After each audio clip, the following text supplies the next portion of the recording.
Welcome to my class on direct taxation. The Indian Income Tax Act classifies the heads of income into five broad categories. They are A. Salaries, B. Income from house property, C. Profits and gains from business/profession, D. Capital gains, E. Income from other sources. We will examine these one by one. Let us start with salaries. Salaries, as you know, are the benefits paid by an employer to an employee in return for the services rendered by the latter. So the major criteria is establishment of the employee-employer relationship. This can be done by using the following legal parameters. 1. There exists a service contract between the employer and the employee, clearly defining the relationship between the two. That is employer-employee relationship. 2. This contract contains the terms and conditions of employment, including salary to be paid, etc. 3. Employee performs the duties under the supervision and direction of the employer. 4. Payment of benefits is made in the exclusive capacity as an employer and not in any other capacity. I will explain this to you so that the concept will become very clear to you. Look at this example.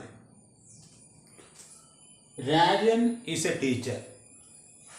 He works at a government school on a salary of rupees 30,000 per month.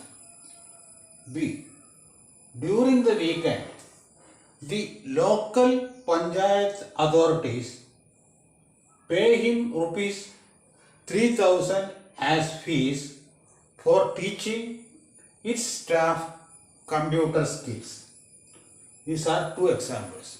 In this case, there is clearly a relationship between Rajan and government, and this relationship is employer-employee relationship. In this case, he can choose his own curriculum, teach the staff in whichever way he wants to teach it. But in this case, he has restrictions.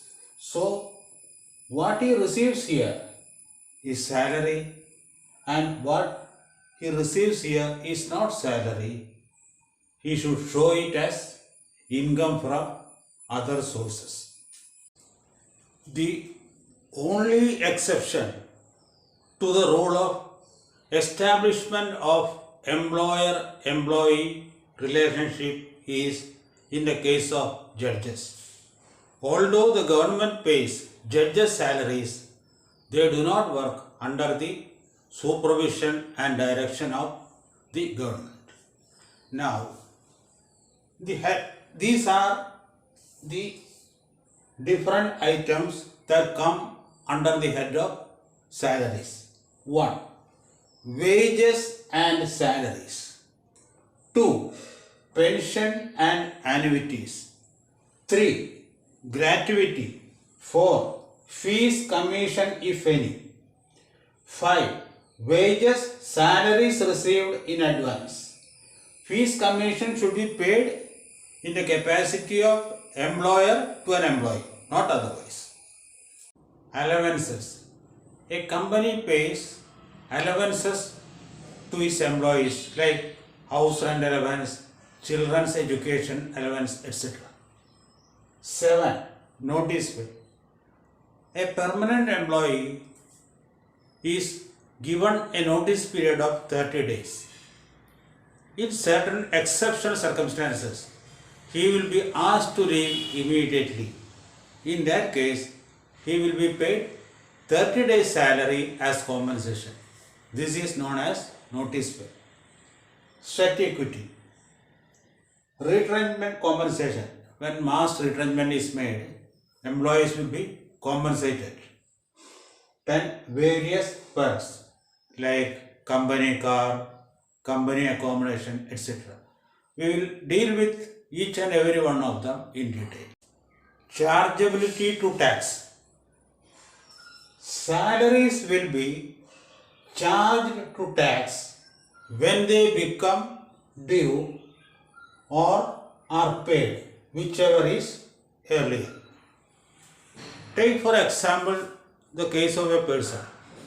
He is working as an electrician in a company. He receives his March salary in April. In this case, his wages will be charged to tax in March itself because it is the month for which it is due. Take another example. Y gets his April salary in March. In this case, he has received advance salary in March and he will not get any salary in April. So this also will be charged to tax on payment basis in March itself. Section 17(1) of the Income Tax Acts makes a clear distinction between advance salary and advance against salary. This example will make it clear to you.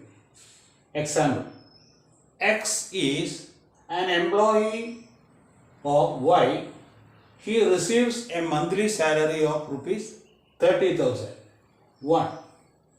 He receives his April salary in March and will not get it in April.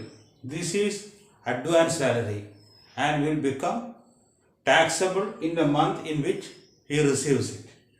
2. He receives an advance of rupees 30,000 repayable in 10 equal installments. This is an advance against his salary and will not be taxable when he receives it, but will be taxable when it is due. With this, we will wrap this session and we'll meet in the next session. Thank you.